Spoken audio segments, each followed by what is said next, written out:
the History Channel original podcast. History This Week, November 3rd, 1880. I'm Sally Helm. Early morning on a 160-acre farm in Mentor, Ohio. The farmhouse has a picturesque red roof and a wraparound porch. And inside it this morning, Congressman James Garfield wakes up with a sense of unease. Last night, Garfield hardly slept. He went to bed around 3 a.m. when it was clear that the presidential election was still too close to call. But now, in the light of day, Garfield gets an update.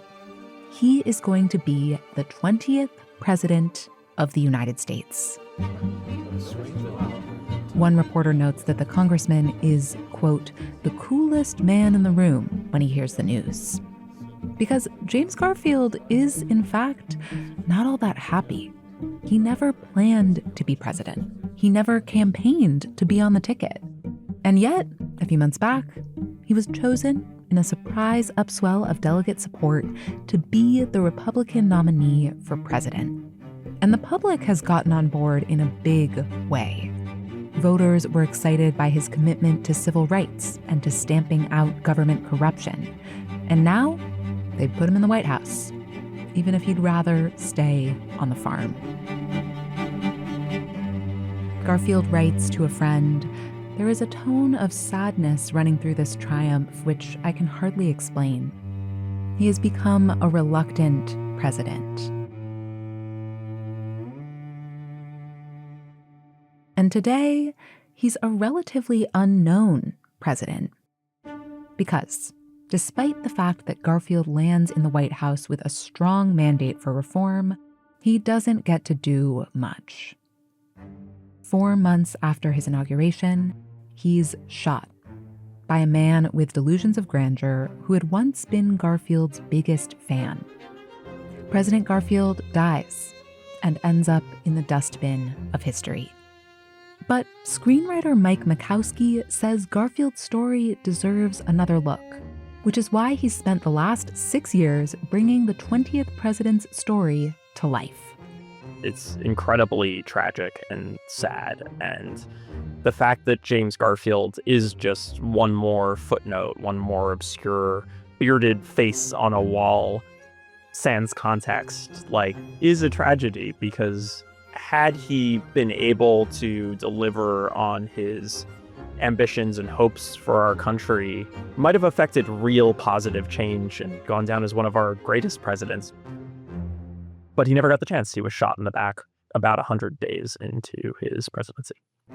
Today, a conversation with Mike Makowsky, executive producer and showrunner of the new series Death by Lightning. What was so exciting about this president that we now barely remember? And what is there to learn from his story's tragic end?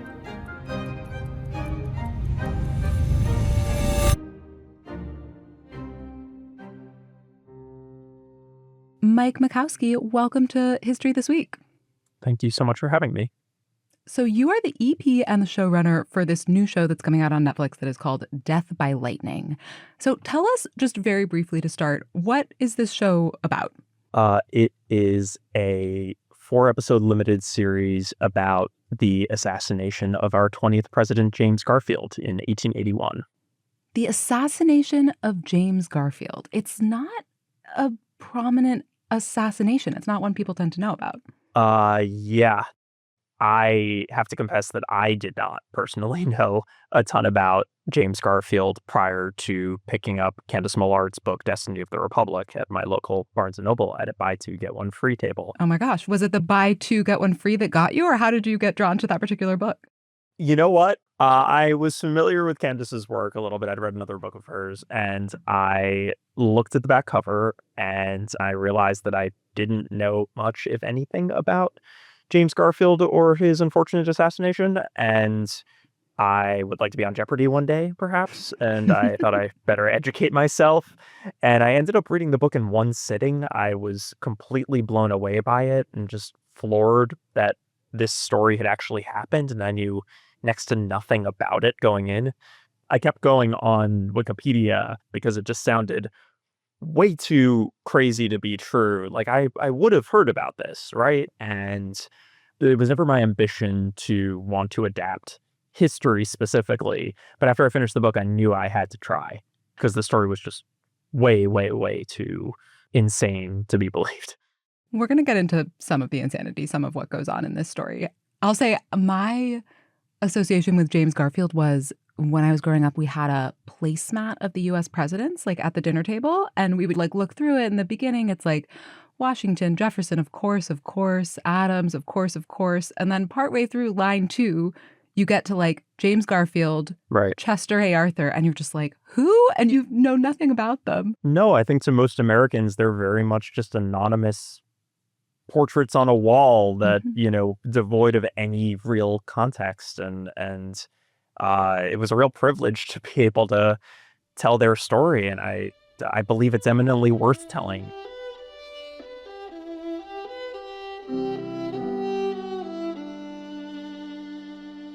Well, let's do it. I mean, let's start with Garfield himself. I want to meet him a little bit as a person. The series, it picks up as he is rising to the presidency, which is an insane story of its own. But let's start before that. I mean, tell me, who was he? How did he grow up? What kind of man was he? Yeah, James Garfield was born in Ohio, abject poverty. He was working as a canal boy on a riverboat, nearly died of malaria as a kid, but he was brilliant. I mean, he would invent math theorems in his spare time. He was a polyglot. He attended his local university and worked as a night custodian in order to pay his tuition, and really kind of worked his way up the ladder through grit and determination. He served in the Civil War as a Union soldier. He rose to the rank of Major General. He fought at Shiloh and Middle Creek and a bunch of, really important battles. And he was a congressman from Ohio at the time of the 1880 Republican National Convention. I often ask historians when I interview them, like, what would this person have been like to be in a room with? And for someone like you, I mean, you literally had to conjure Garfield, put him as an actor in a room. So how would you answer that question? Like, what was his energy like? Yeah, my sense is, at least at first blush, that this was like a true lawful good. Like, he was a very, very noble, kind-hearted, empathetic man. He had 5 kids, or sorry, he'd had 7. Unfortunately, 2 died at a young age. But yeah, very much like a family man on his farm in Mentor, Ohio. And, he engages with important issues of his day and is not afraid to have unpopular opinions. I think there are limits to that, unfortunately. He's still a man of his era. But yeah, by and large, sure, kind of guy you'd want to grab a beer with. Okay, so I'm getting the sense this pure lawful good, kind of like, I don't know, outdoorsy guys hanging out on riverboats. He fought in the war. Like, seems like a gentle soul. What are Garfield's politics like? Like, what does he believe in? He's incredibly progressive, uncommonly so for his era. A big proponent of civil rights and of civil service reform was one of his major causes. He believed in tamping out the spoils system. Patronage had sort of taken hold of Washington. People were getting jobs who were not necessarily qualified just based on the strength of their relationships with people in power. And this was a new thing or a bigger thing at this time? It was sort of the height of machine politics in our country. And he was a big proponent of the meritocracy, I guess you'd call it. I think that the shadow of the Civil War and Southern secession really loomed large. Even still, it had only been about 15 years since the war had ended and Lincoln's assassination a week after the war ended. And I think in large part, as a country, we were kind of grasping at straws, trying to define who we were. And yeah, I mean, in terms of patronage and spoils specifically, machine politics had really kind of taken hold both in Washington and New York, and the kind of stuff that you would see in movies like Gangs of New York. It's not too far off from what Garfield was experiencing during his day. You know, our government was unfortunately rife with a lot of grift and corruption. And Grant was president, so he's this war hero. But had he gotten caught up in this corruption, President Ulysses S. Grant? Yeah. You know, I think Grant himself was not necessarily a corrupt individual, but his administration was marred by a lot of corruption. A number of his cabinet secretaries, I believe, had been caught up in some crazy financial scandals and schemes. And while he was this obviously very impressive war hero, I think he had a mixed record. And I think a lot of that was due to his adherence to spoils and patronage. And then between him, there was one term of Rutherford Hayes, our 19th president, another portrait on the wall. Mm-hmm. And after Hayes elected not to run for a second term, in part because he just didn't have the support of his party, Grant sort of grudgingly raised his hand again and said, "I'm ready to serve again if my nation calls upon me."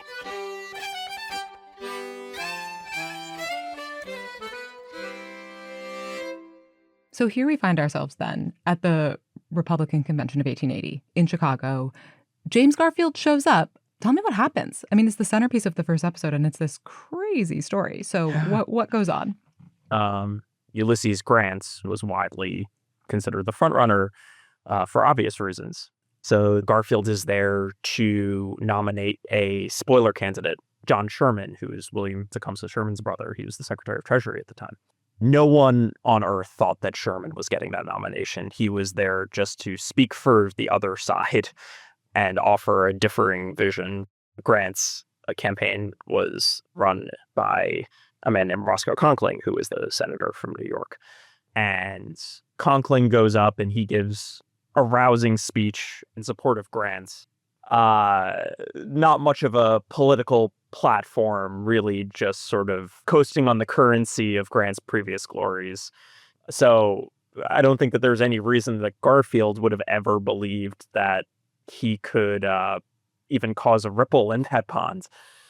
But he gets up on stage in front of 10,000 delegates and onlookers, and he delivers a really passionate oratory, a speech that presents a really potent vision for the future of our country while acknowledging the trauma of our past.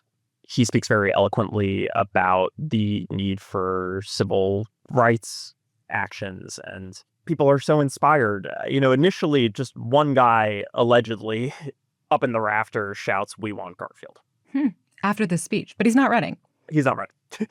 So everything kind of stops for a moment, and he kind of wraps up his speech, and it's sort of awkward, right? Because he's there to give a speech. For John Sherman, it felt very much like in Obama in 2004, the DNC moment, where it's just like, well, who is this guy? And there was a lot of political logjam among the various different nominees. There was Grant, and there was a guy named James Blaine, who was the leader of his own faction within the Republican Party. And then there was John Sherman, then there were a handful of others. And after the first vote, the delegates couldn't reach a consensus. And lo and behold, we get to like vote 35. The delegates are there for days on end. And it's very clear that Grant is not going to win a majority of these delegates. Neither can any of the others. There's a lot of personal vendettas and egos at play, and there's a lot of weird gamesmanship going on in the hallways of the convention center. And all of a sudden, the dam bursts, but it bursts for a guy who's was never on the ballot to begin with. And delegates just start voting for Garfield. Yeah, it's like a weird sort of almost religious zeal about them. They all just start transferring their votes over to Garfield. Not all of them, you know, Grant still has a sizable contingent that doesn't waver from him. But even the delegates from New York, people within Roscoe Conkling's own faction, start to transfer their votes over to Garfield. They're sick of being in this convention hall for hours and days on end. And Garfield has sort of put himself forth by giving this speech. Like, everyone just starts thinking, well, what about that guy? That guy seems pretty great. And though he insists he will not accept the nomination, he ends up winning a majority of the votes. he becomes the nominee, the Republican nominee for president in 1880. Yeah, it's a sort of crazy set of circumstances. I think his story really was emblematic of the best of America, coming up from nothing and working your way up and fighting for what you believe in. And he seemed pretty great on paper. And I think that the delegates were faced with a lot of flawed candidates, and Garfield was the shiny new object. It really does seem in the series like he is torn. Like he really does come across as a man who honestly didn't want this. Truly, as you say, is a lawful good, is just like going for what's best for the country. Like he didn't mean for this to happen. And yet, there's like a little question in the series of like, well, do you give a speech like that and you're really not going for it at all? What's your take? Like, do you think that he really did kind of just like blunder into this, or did part of him want the power or the glory or the presidency? I think it's a little bit of a facile interpretation to just assume that he had absolutely zero designs on anything greater than his current station. Because I don't think you go up and you give a speech like that if you don't crave it just slightly. And not saying that he ever in a million years thought that he was going to be nominated for president off of that speech. But I think he wanted to be seen. I think he wanted to be heard. There was definitely a part of him that relished the opportunity of standing in front of those 10,000 onlookers and saying something that resonated with people and being the one to say it. When we return, James Garfield wins the 1880 election by a hair. But his victory inspires an unlikely admirer, Charles Guiteau, his future assassin.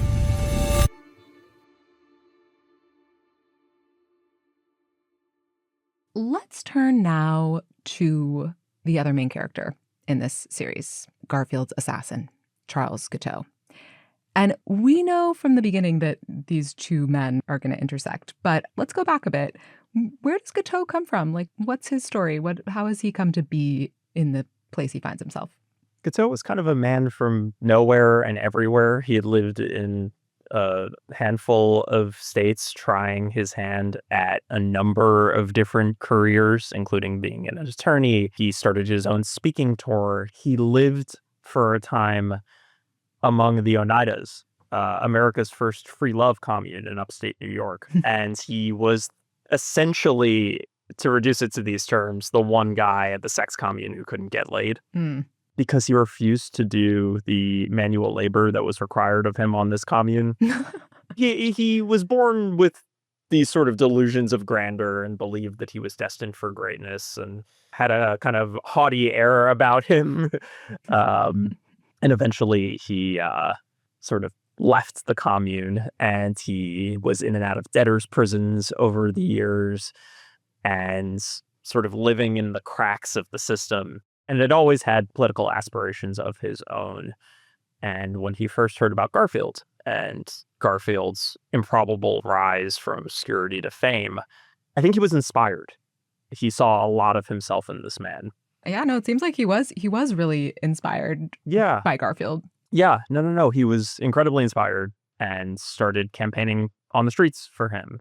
And he actually secured a very, very minor speaking spot at a rally for Garfield in New York.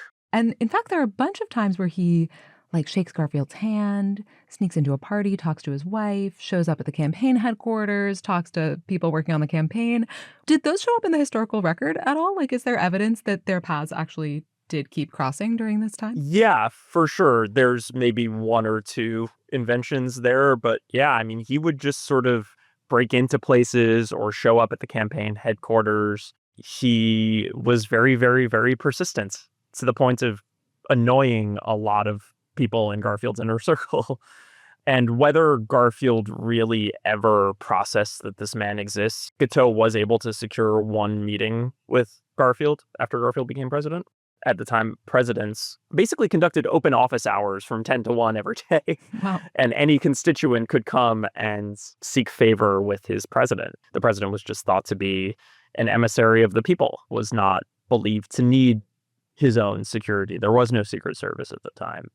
In fact, when his wife Lucretia suggested, hey, maybe we should pay for some private security, some sort of protection detail for you. You are the president of the United States, and who knows who could walk through the door of this place. He replied, I wouldn't worry too much about it. Assassination could be no more guarded against than death by lightning. And so Guiteau was one of these many seekers who would show up day in and day out in the waiting room of what was then called the Executive Mansion, and was able to, at one point, speak with Garfield for just a very brief period of time, during which he did not get the job placements that he believed that he was owed for helping get Garfield elected. So that's kind of his goal. He's looking for some patronage himself, some spoils. Yeah, no, he believed that his proper place would be a consulship in Paris or perhaps Vienna. I mean, it's interesting. He does seem like a person who has, as you say, delusions of grandeur, like maybe some mental illness of some kind going on. Yeah. I mean, did it seem like a sort of recognizable kind of insanity or delusion to you that he had? Like, how do people describe that side of him at the time? Like, is he sort of seen as odd and off by the people around him?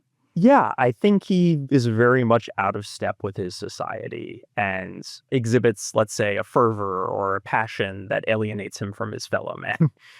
I think people find him weird, off-putting, disorienting. By today's standards, I believe he would be classified as mentally ill.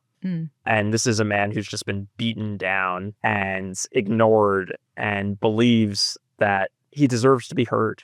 And for better or worse, nobody in Garfield's orbit listens to him or hears him or engages with him. And in fact, they begin actively rebuffing him as he continues to persist.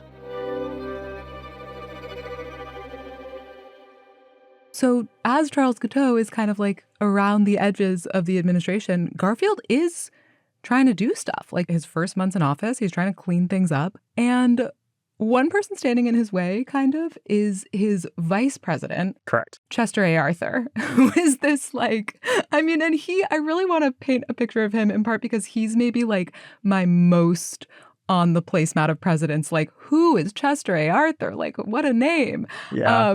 So who is he? Who is this guy? What was his deal? Chester A. Arthur had never held any elected office prior to being nominated on the ticket alongside Garfield. He was a customs collector, the chief customs collector for the Port of New York, basically a crony for the New York political machine. Ended up being nominated for vice president almost by accident. And I don't think anyone ever sincerely believed that he would have to do anything. Because at the time, a vice president didn't really have very many responsibilities. It was really the Secretary of State's purview to help the president run the country. And the vice president was really just sort of a glorified political appointee. And Arthur, kind of over the course of the story, I think in part because of his interactions with a man like Garfield, kind of becomes convinced of his better angels and sees the light for the first time in a very, very long time. So, I mean, that arc is getting off the ground with Garfield in these first months of his administration. He's really doing what he came to do. He's trying to clean things up. He's encountering this opposition. The machine politics are obviously strong. He's trying to get his agenda passed. And it feels like he's kind of just starting to achieve liftoff. Sure. When, of course, he and Guiteau, their paths do cross in a train station. Spoiler alert. Yeah. And things go south. Up next, a dark end for James Garfield. And how things might have been different.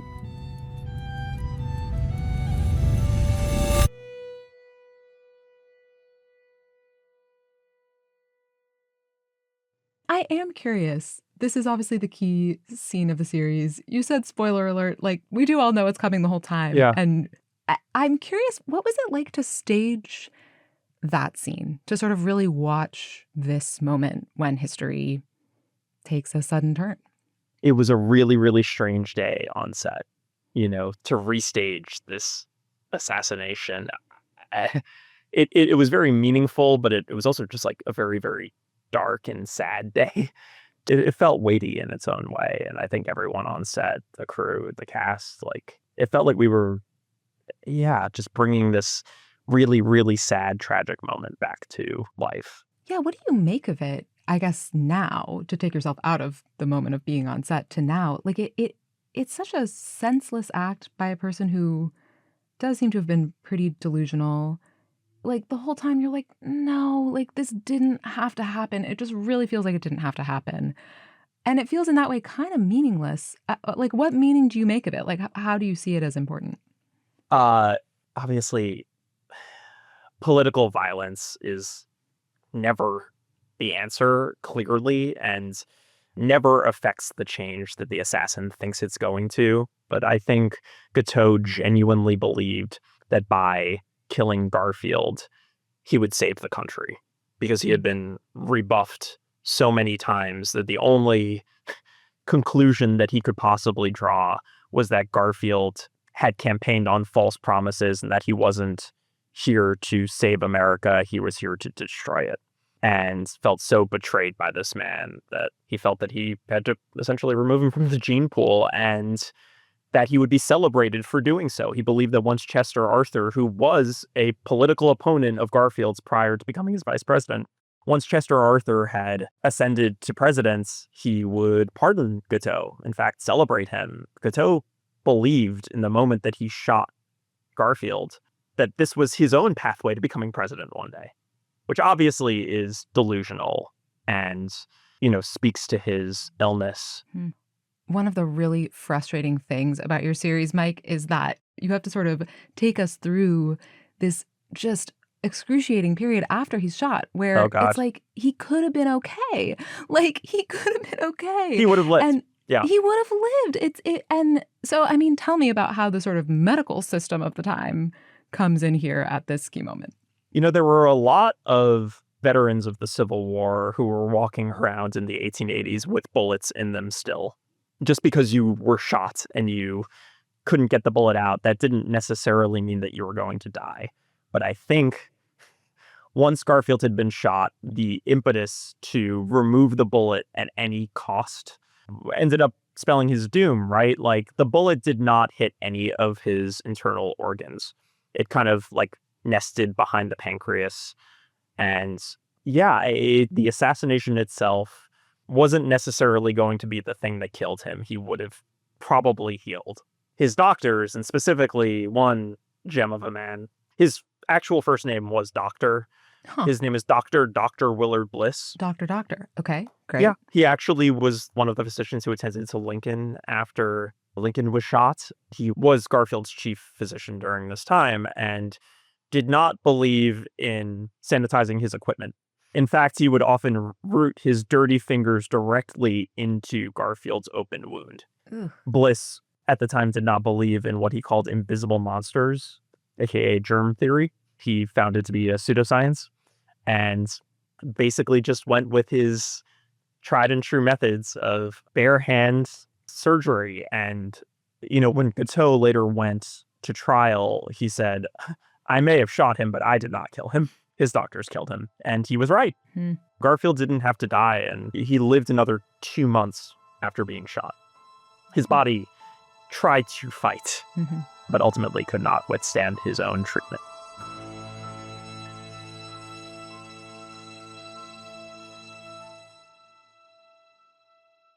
I mean, we have been talking about Garfield as a footnote who you have now elevated. Like, people will get to know him through watching this series. So, I mean, I guess make the case for me, Mike, in like the full-throated way that this man deserves. Oh my gosh. What is it about him that people should know? What kind of man was he and what kind of president could he have been? Garfield was one of the most progressive politicians of his era. He was noble. He was kind. He believed in the advancement of civil rights and of reforming our government, stamping out corruption, ending the spoils system once and for all. He was, by all accounts, just like a really decent human being. And So you can talk about his long-term political resonance had he lived, and we can speculate on that. But I think what the show endeavors to portray is a human being who doesn't deserve to see his entire legacy just eradicated by an errant bullet by a madman. Mm-hmm. I mean, you've been working on this show for 6 years, and it happens to be coming out at this moment of really heightened conversation about political violence and assassination. I mean, you and I are talking about 2 weeks after the assassination of Charlie Kirk. What parts of this story are kind of hitting you freshly now that it's coming out in this moment? I mean, certainly a lot of the conversation around political violence and the just utter meaninglessness of it, assassins who believe that, one bullet can change history, and, it's perverse and it's upsetting. And it's a conversation that was certainly playing out in 1881 in the wake of Garfield's assassination, but it is unfortunately as relevant a topic in 2025 as it was in 1881. Does having lived through that history via the series, does it make you think about the future differently? Does it make you think about the present differently? It's hard not to be cynical about the current state of politics. And I think one of the really special things about Garfield is that he, at least on the surface, presented an alternate kind of a politician who didn't necessarily raise their hand up and say, I alone can save the country. I mean, there's a lot of ego, I think, that goes into presidential politics in today's day and age. And there was something very refreshing about learning about Garfield, a man who, again, at least on the surface, held that ambition at arm's length and didn't actively court that leadership. Yeah, it does feel so far from the types of politicians that we have now. Yeah, I mean, can you imagine today a James Garfield rising to the political fore completely germanely? It seems unfathomable, But it happened. It happened. It was a thing that happened. Mike Makowsky is the creator and executive producer of Death by Lightning, a limited series premiering on Netflix November 6th. The series is based on the book Destiny of the Republic by Candace Millard. History This Week is a Back Pocket Studios production in partnership with the History Channel. To stay updated on all things History This Week, sign up at historythisweekpodcast.com. And if you have any thoughts or questions, send us an email at historythisweek@history.com. This episode was produced by Corinne Wallace, produced and sound designed by Ben Dickstein, and also produced by me, Sally Helm. For Back Pocket Studios, our executive producer is Ben Dickstein. From the History Channel, our executive producers are Eli Lehrer and Liv Fiddler. Don't forget to follow, rate, and review History This Week wherever you get your podcasts, and we'll see you next week.